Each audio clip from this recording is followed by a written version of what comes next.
In this video, we're going to review some basic coolant tank cleaning tips. Let's start with a fairly common example we're all familiar with. There is enough tramp oil in this dirty tank that it needs to be cleaned. How should we remove the oil, and how did it get there in the first place? Haas machines use very little oil during operation. It's most likely this tramp oil came from the oily material this machine has been cutting. Since this isn't a huge amount of oil, we will sweep it up using oil-absorbent wipes. Drop the wipes directly on the surface of the coolant. Wring the coolant out.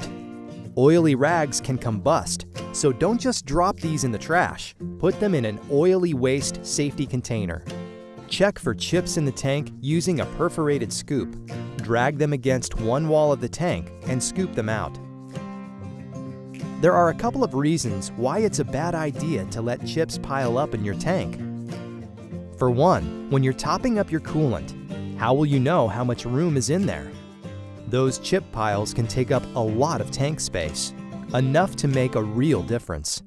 They also provide the perfect environment for oil-hungry bacteria to grow.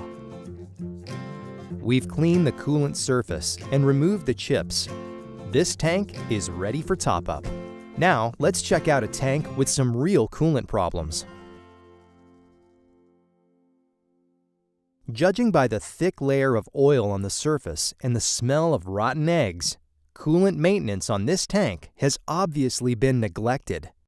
Let's investigate further. There is actually some coolant underneath this layer of oil. When we reach down to the bottom of the tank, we find an underwater mountain range of chips. This tank is supplying the perfect environment for bacteria to thrive. So, let's check the chemistry. Our water quality test strip shows a low pH around 7, probably because of the stinky bacteria feeding on the tramp oil. Water hardness is also too high at over 400 parts per million. No one filled out the coolant log, so we can only guess that this coolant has been topped up using hard tap water. Several days ago, a bacteria test sample was taken. The test results show a high bacteria level in the coolant. All these tests confirm that discarding the coolant is the only good option. Clear a spot for the pump inlet. Pump out the dirty coolant. Now we will see the full extent of the problem. There is a deep layer of chips. It helps to raise one end of the tank to drain the remaining coolant to the other side. Note that we have a mesh screen around the end of the pump inlet. This keeps the sharp chip fragments from damaging the pump. Remove any chips from the coolant discharge chute and the inlet panel. Use the perforated scoop to lift the chips out of the tank. Now clean the entire tank, including the tank screen, coolant pumps, and cover panels. You don't want to go to all the trouble of filling your machine with fresh coolant, only to recontaminate it with a dirty pump or cover. Since bacteria took hold of this coolant, there is a good chance the other, less accessible parts of the coolant system are also contaminated. So, how do we clean these hard-to-reach areas?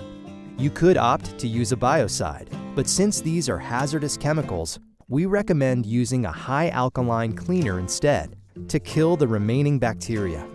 Industry testing has shown that bacteria-contaminated tanks that are simply dumped and refilled without cleaning the entire system usually return to pre-dump bacteria levels within 4 days. Partially fill the tank with a 4% solution of water and alkaline cleaner. Run the coolant system for 2 hours.